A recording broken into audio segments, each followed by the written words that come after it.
Om Wilaheng Awit Nam Astu.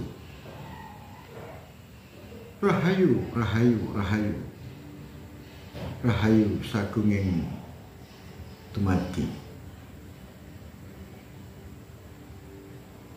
Pemirsa dimanapun Anda berada, ketemu kembali dengan Kilamong Putro. Salam budaya warisan Nusantara. Pemirsa, di kesempatan ini saya akan menjelaskan tentang Sang Hyang Toyo. Sang Hyang Toyo itu adalah dat ono ning ora ono.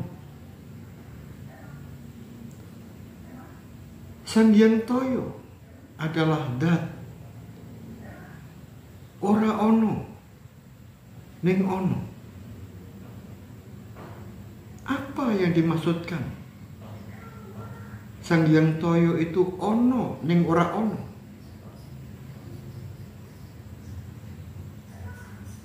Sang Hyang Toyo itu adalah cahaya murni. Sang Hyang Toyo itu adalah kasih murni abadi yang keberadaannya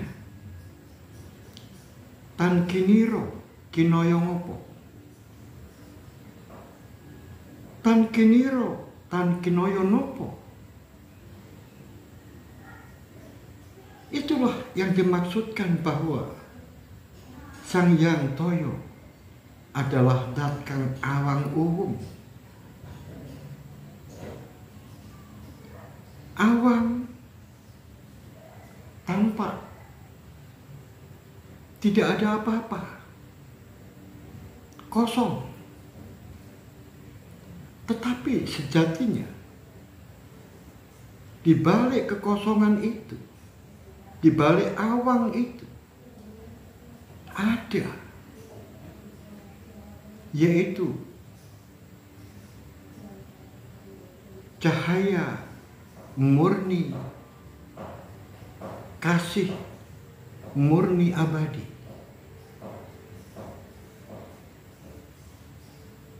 Sang Hyang Toyo itu ora ono ning sejatine ono.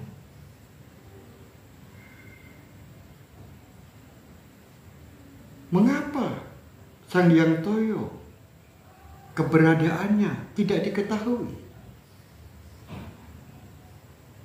Karena keberadaan Sang Hyang Toyo tertutup, terhijab.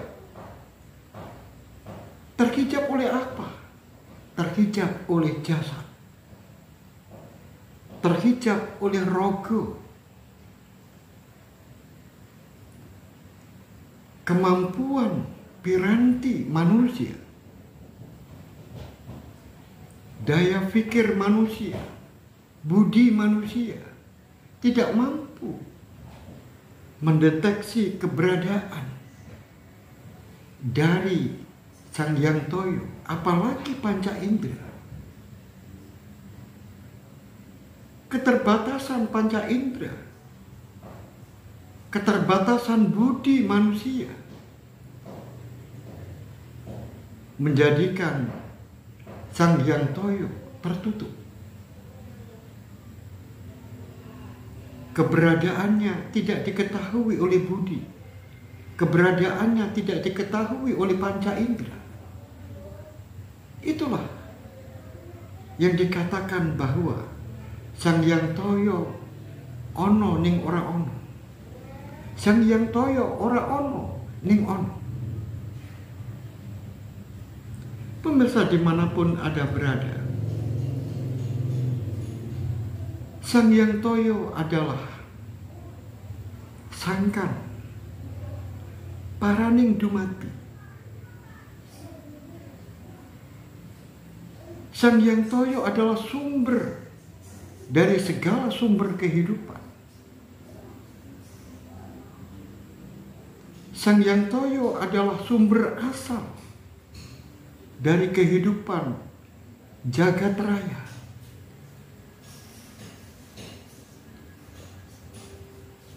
Sangkan adalah sumber dari segala sumber, yaitu cahaya suci murni abadi yang mewujudkan kasih murni abadi. Itu adalah sangkan. Kemudian paran. Paran di sini adalah makhluk.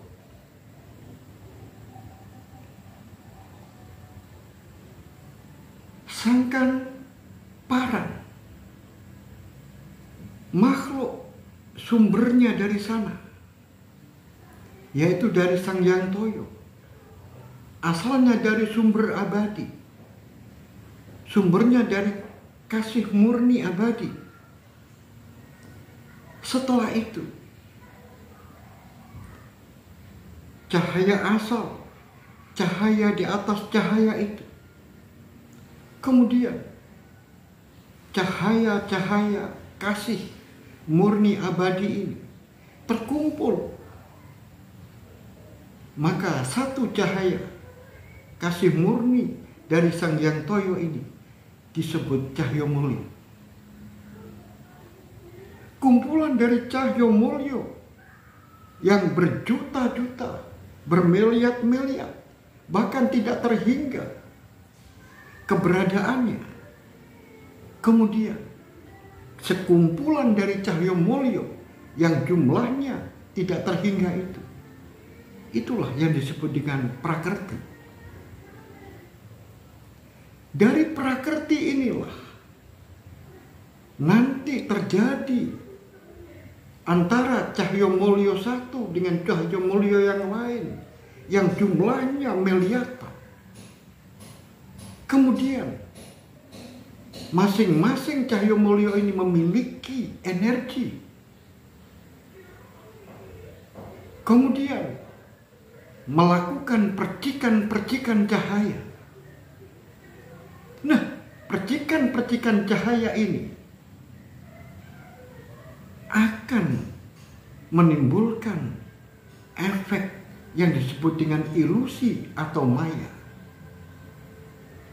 Percikan-percikan cahaya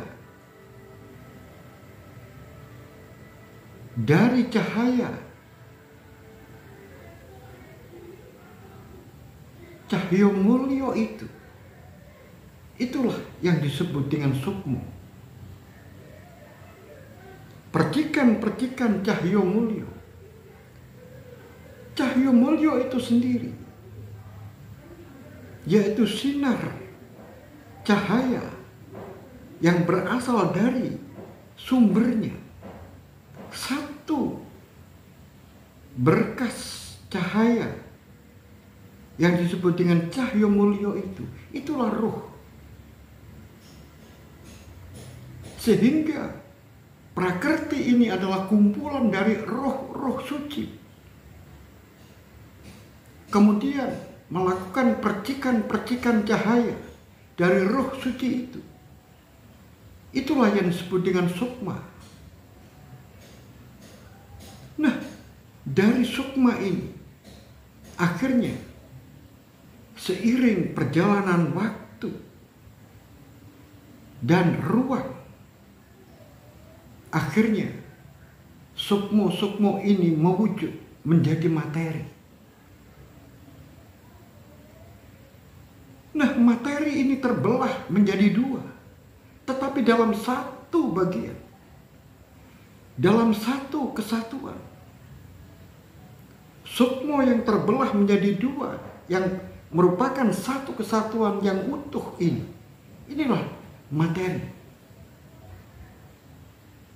Sehingga di dalam satu kesatuan utuh materi ini, maka yang terlihat itu adalah raga. Yang terlihat itu adalah jasad. Dan di balik jasad itu yang tidak terlihat adalah nafsu. Sehingga materi ini, ada materi yang terlihat, dan ada materi yang tidak terlihat. Ada material dan ada imaterial. Ada jasad dan ada nafsu. Nah, setelah itu, karena ada ruang dan ada waktu, kemudian kolaborasi di dalam terbentuknya materi-materi itu, dan kemudian di dunia disandingkan dengan materi-materi yang lain, maka berlakulah hukum alam, yaitu hukum sebab akibat. Dan juga berlaku hukum dualisme. Hukum dualisme ini adalah sesuatu yang saling bertolak belakang. Ada panjang, ada pendek. Ada lama, ada cepat. Ada tinggi, ada rendah. Ada besar, ada kecil. Ada kaya, ada miskin. Itu semuanya yang saling bertolak belakang. Itulah dualisme kehidupan yang ada di paran. Kemudian hukum alam diberlakukan. Hukum alam ini adalah hukum sebab akibat. Sebab akibat yang diberlakukan akibat adanya nafsu, akibat adanya materi, disebabkan oleh perbuatan.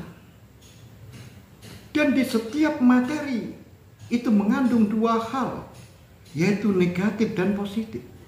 Demikian juga di dalam imaterial, jiwa. Di dalam jiwa atau nafsu ini juga mengandung positif dan negatif. Berbaurnya antara positif negatif, nafsu dan materi, kemudian disandingkan dengan materi-materi yang lain, nafsu-nafsu yang lain di muka bumi ini, maka masing-masing orang terkena hukum sebab akibat. Masing-masing orang dikenai hukum dualisme. Nah, inilah yang disebut dengan kehidupan paran. Dan itu berlaku di dunia ini. Setelah itu, apa yang terjadi? Karena manusia atau makhluk yang ada di bumi loko atau di jagat raya ini dibatasi oleh ruang dan juga dibatasi oleh waktu. Ruang bisa menjadikan berkembang, tetapi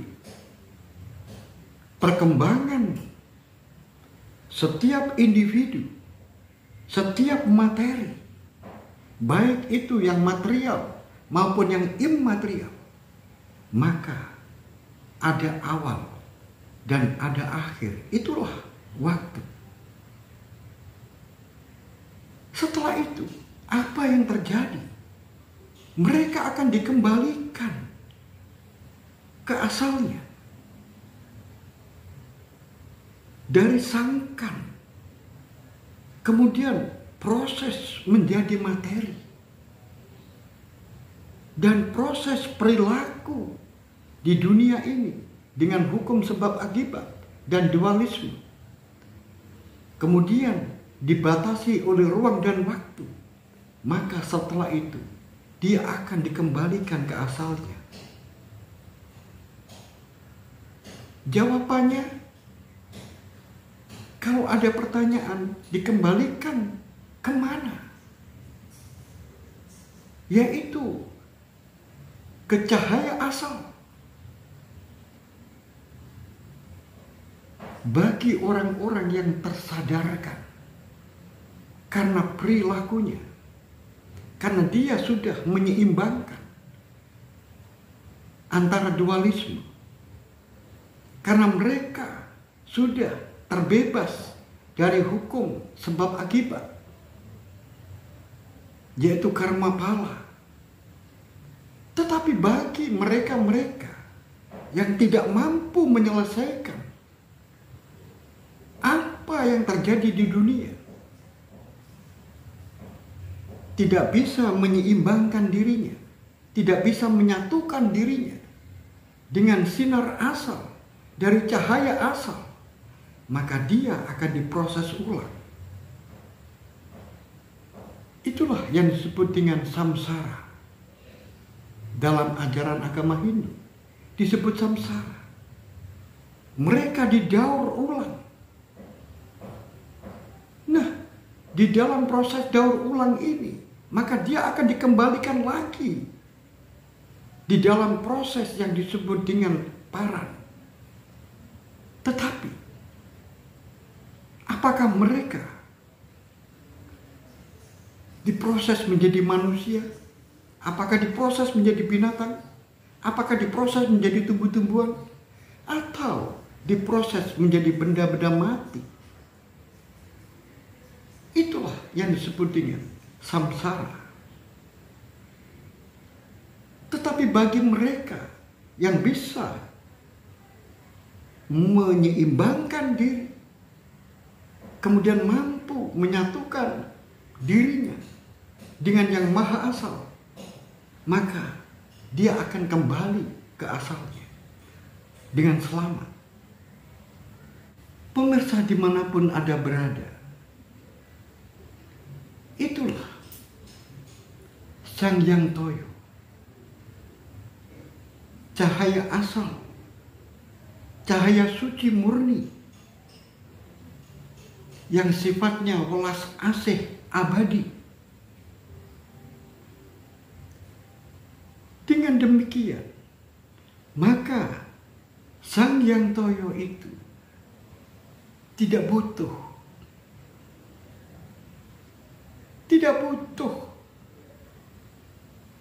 terhadap siapapun, dan tidak butuh terhadap apapun. Sang Hyang Toyo tidak butuh persembahan. Dan Sang Hyang Toyo tidak butuh sesembahan. Apa yang dimaksud dengan persembahan? Yang dimaksud persembahan adalah saji-sajian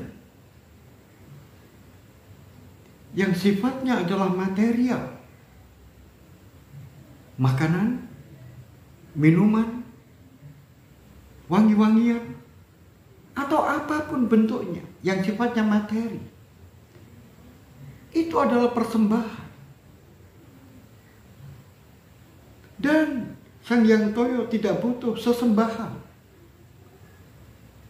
Sesembahan adalah sujud di hadapan Sang Hyang Toyo,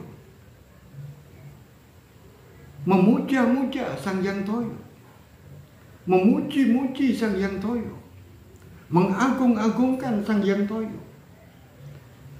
Itu tidak diperlukan oleh Sang Hyang Toyo.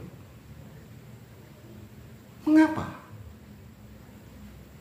Karena Sang Hyang Toyo adalah cahaya asal.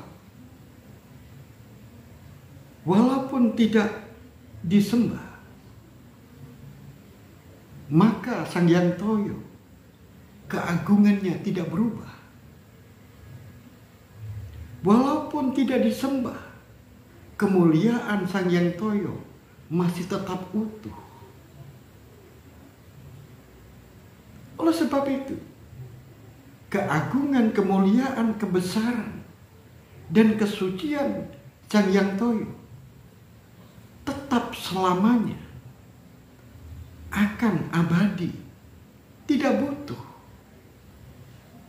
untuk diagungkan, dimuliakan, dipuji-puji, dipuja-puja, apalagi diberikan sajian-sajian.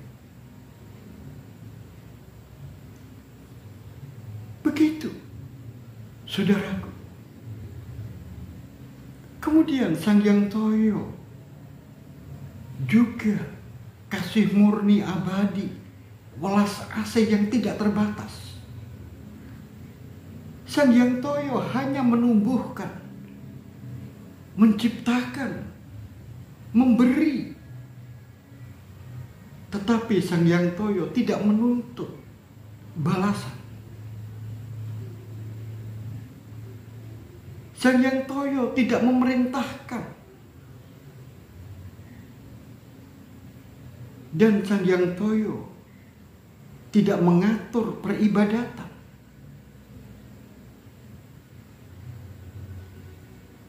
Karena Sang Hyang Toyo kasihnya adalah murni.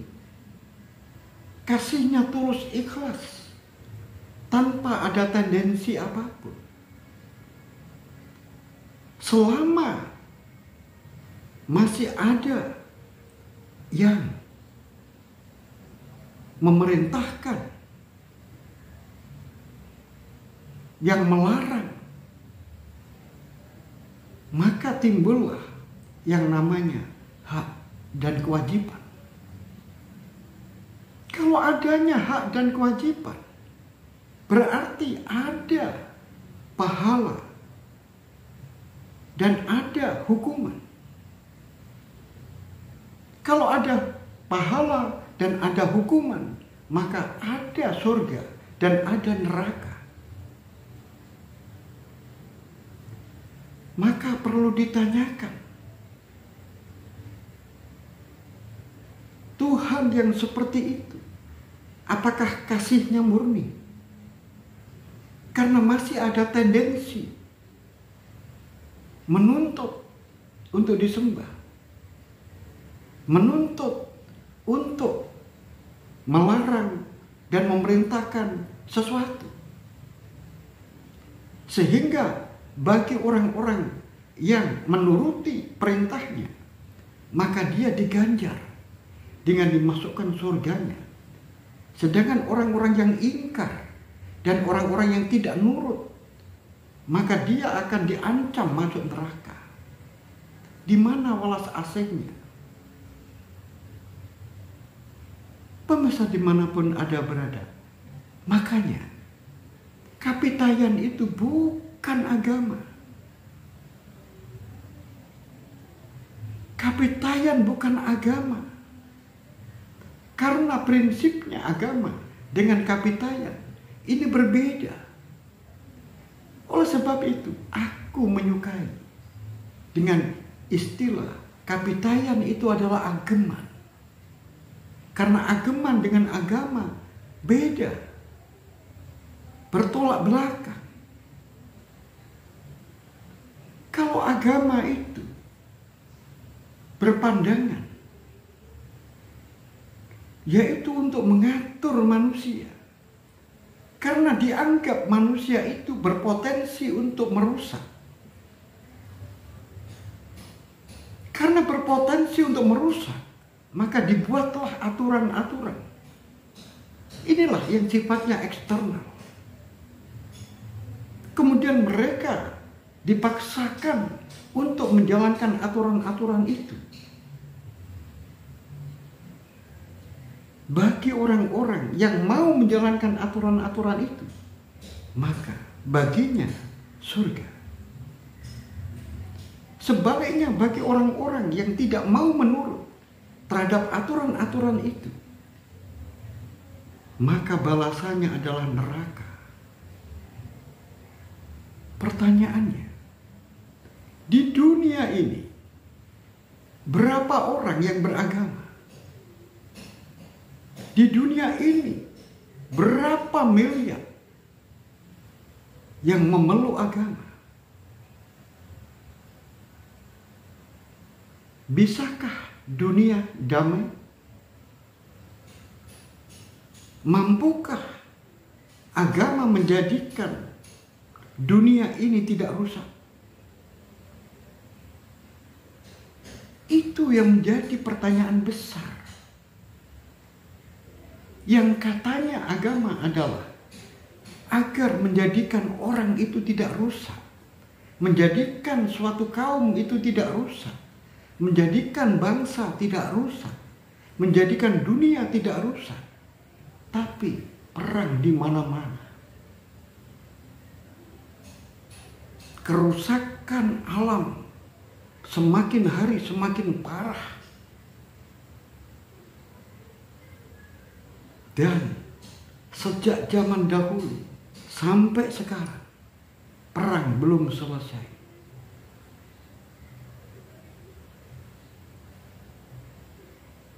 Terus bagaimana? Beda dengan ageman. Ageman Kapitayan memandang bahwa setiap manusia itu adalah berpotensi menjadi manusia baik.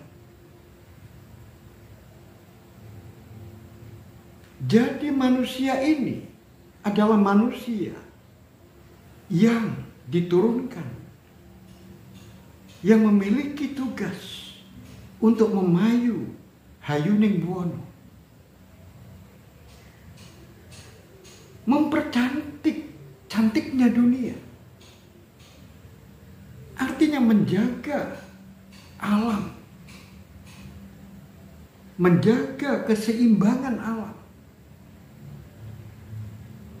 Kalau kita berbicara masalah alam, berarti di situ ada manusia, di situ ada hewan, di situ ada tumbuhan, dan di situ ada benda-benda mati.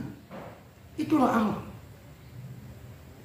Nah, ageman adalah pegangan hidup. Ageman ini dipakai untuk memayu hayuning buwono. Caranya memperoleh ageman adalah dengan penyadaran diri. Penyadaran diri terhadap akibat-akibat hukum alam. Penyadaran diri untuk menyeimbangkan dualisme yang ada di sekitar kita. Kemudian secara personal diarahkan untuk mulat sariro, hangroso wani, introspeksi diri, kemudian menggali tentang sebab dan akibat, selalu berpikiran positif, sehingga diharapkan mendapatkan petunjuk sinar dari Yang Maha bersinar. Setelah itu, dia menerapkan di dalam kehidupan sehari-hari. Jadi sifatnya personal, menggali sendiri, tentunya dengan petunjuk orang yang memahami. Jadi personal di sini bukan eksternal, bukan menurut orang lain, bukan menurut aturan yang telah ditetapkan oleh orang dengan imbalan pahala atau siksaan. Tetapi di sini ditumbuhkan kesadaran agar menjadi manusia-manusia yang jawani. Manusia-manusia yang jawani, sehingga bisa menumbuhkan, memayu hayuning bawono, saiyek saeko projo, saling bantu-membantu, saling tolong-menolong, rukun. Itulah kehidupan kejawen. Itulah kehidupan Kapitayan. Pemirsa dimanapun Anda berada, demikian yang bisa saya sampaikan. Kalau ada waktu akan disambung kembali. Sampai di sini. Kurang lebihnya mohon maaf yang sebesar-besarnya, dan silakan Anda untuk berdiskusi di kolom komentar. Sampai di sini, mudah-mudahan kalau ada kesalahan, kita saling memaafkan. Semoga kita selalu mendapatkan petunjuk darinya. Amin amin ya rabbal alamin. Assalamualaikum warahmatullahi wabarakatuh. Salam budaya warisan Nusantara.